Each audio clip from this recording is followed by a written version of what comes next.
Hey guys, Professor Bill, Comic Book University, Amazing Spider-Man, issue number 48. Wow. Next one's going to be that big, expensive one, issue number 850, right? Not really. I'm going to tell you all about what books are coming up towards the end of this video. I'm also going to tell you a little bit about the book itself. I'm also going to tell you who made the comic book. All right, so Nick Spencer is the writer, and Marcelo Ferreira is on pencils. This issue is called Sins Rising, issue number 4. Robert Pogge on inks, David Curiel on colors, VC's Joe Caramagna on letters, Bagley, Dell, and Sotomayor do the cover, and there's a variant cover out there also.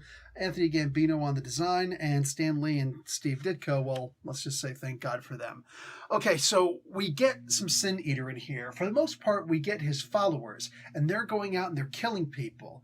Now, it's funny, because he's going out and he's taking care of the big supervillains, right? The really big bad guys that have the powers. He's taking them out. He's taking their powers. For how long? I don't remember. Do I look like the Sin Eater? I should get a green mask, right? Anyway, as far as all the little guys, he can get their stuff too, their energies, their sins, all of that stuff. But, you know, they're small potatoes. That's why he needs the cult. So the cult goes out and kills those guys and then comes back, and then they do a laying on of hands. Now, is the power of these, you know, small-time guys going to the Sin Eater through this laying on of hands? Possibly, but they're definitely getting something out of it also. I don't know what it is, and I'm entranced. I'm really curious as to what it could be. Either way, I'm digging on this. Now, it's not even so, like, listen, Sin Eater and his people are definitely the main threat. Like, the city has turned into crazy town, right?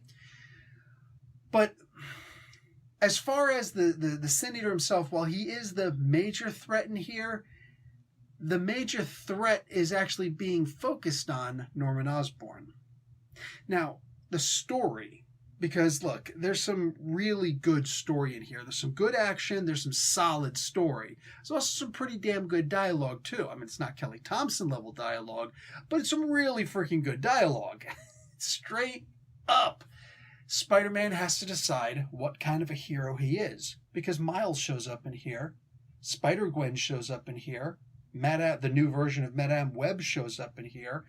They're all hanging out and they're all talking to him, and they're trying to, you know, give him a little heads up. Hey, maybe you shouldn't necessarily be saving Norman. I mean, he's a bad guy, right? So maybe just let Sin Eater take care of him. He's not going to kill him. He's just going to take his sins. He's going to take his powers. He's going to leave him a good guy. Maybe just let him do that. Then try and stop the Sin Eater. And each one of these characters points out how Norman Osborn in one universe or another has affected them directly.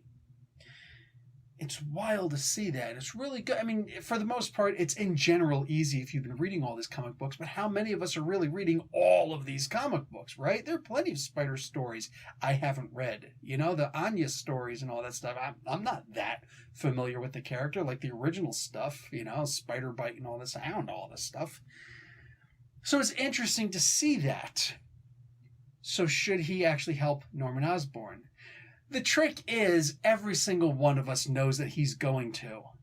It's what happens at the end and what all these other Spider-Verse characters say to each other that I find so damn interesting.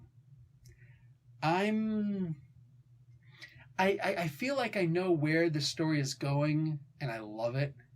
And if I don't know where the story's going, I'm still gonna love it. Like this, I trust Spencer's going to do this incredible story.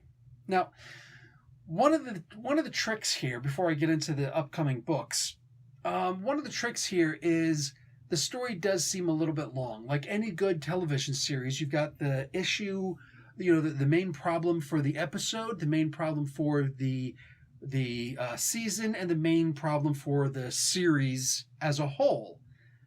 And this comic book has that also, right? Every single comic book out there has it. The trick is that a series is more like a run. And what we don't account for in the television shows that we do have to account for in the comics is each individual person's run, right?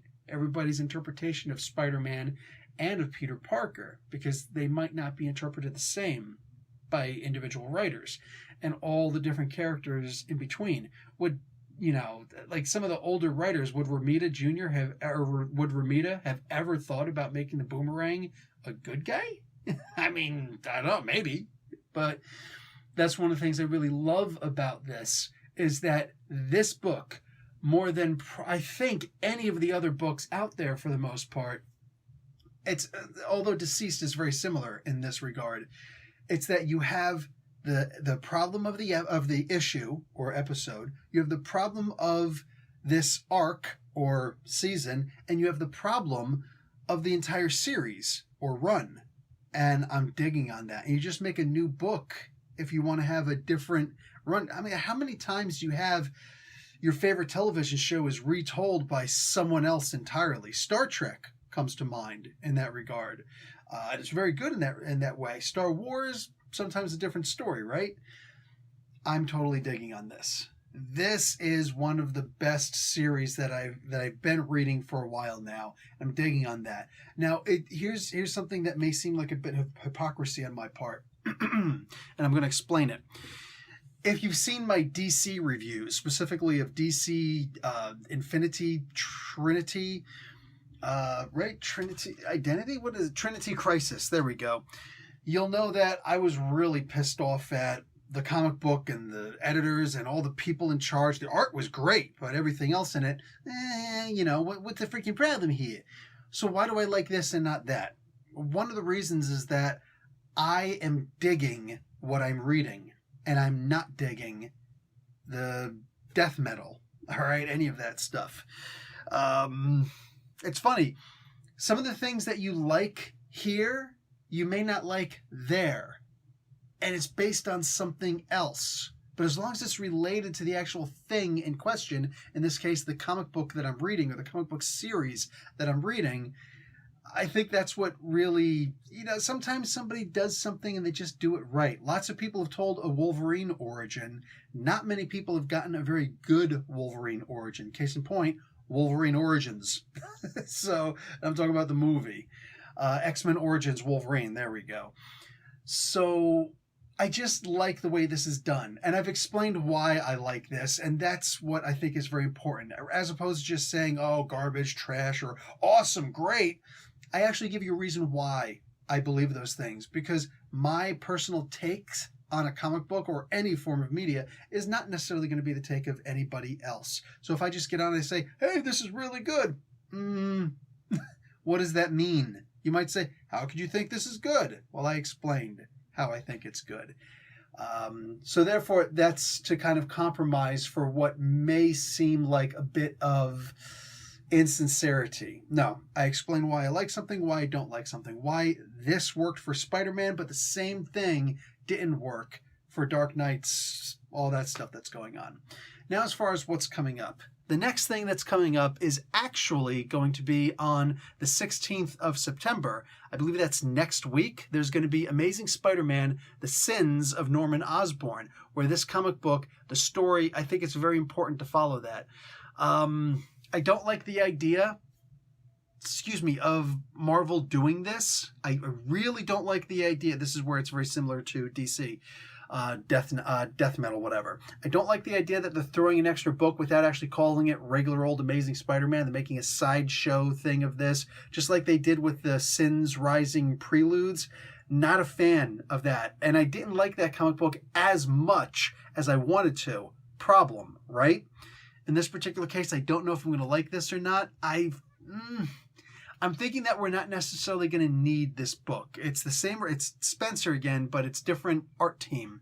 So maybe we don't need this book. I'll let you guys know. After that is going to be Amazing Spider-Man number 49 translation, Amazing Spider-Man number 850. That is going to be I believe it's $5.99, that book, whatever it is. And that should be the return of Norman Osborn. After that is going to be Amazing Spider-Man number 50, which is actually, and September 30th is when the most recent, the 850 is going to come out. As far as this book, Amazing Spider-Man number 50, October 7th is when that one comes out.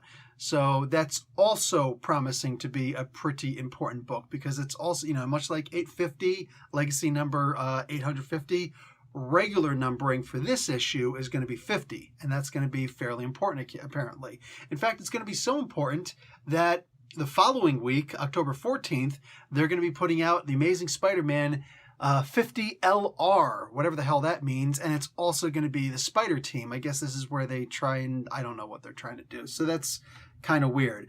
And then by October 21st, there's going to be Amazing Spider-Man number 51, where Doctor Strange is going to be brought in. Apparently, they're telling us right away it's not going to help. So that's actually a very interesting solicit. I'm genuinely wondering where that's going to go now. So anyway, that's 1, 2, 3, 4, 5 more books coming out between now and October 21st. 5 more Spider-Man books that directly tie in to this current story. That's whacked. That's wiggity, wiggity whack. I don't know what to do with that. Callback and thirst trap and I don't know, whatever other rhymes you want to throw into that. Anyway, guys, that's going to be it for me. So like the video, because that was, come on, that was a lot of content, right? You know what's coming up now. And watch an ad, because that's the only way your favorite YouTubers get paid. Professor Bill, Comic Book University. Class dismissed.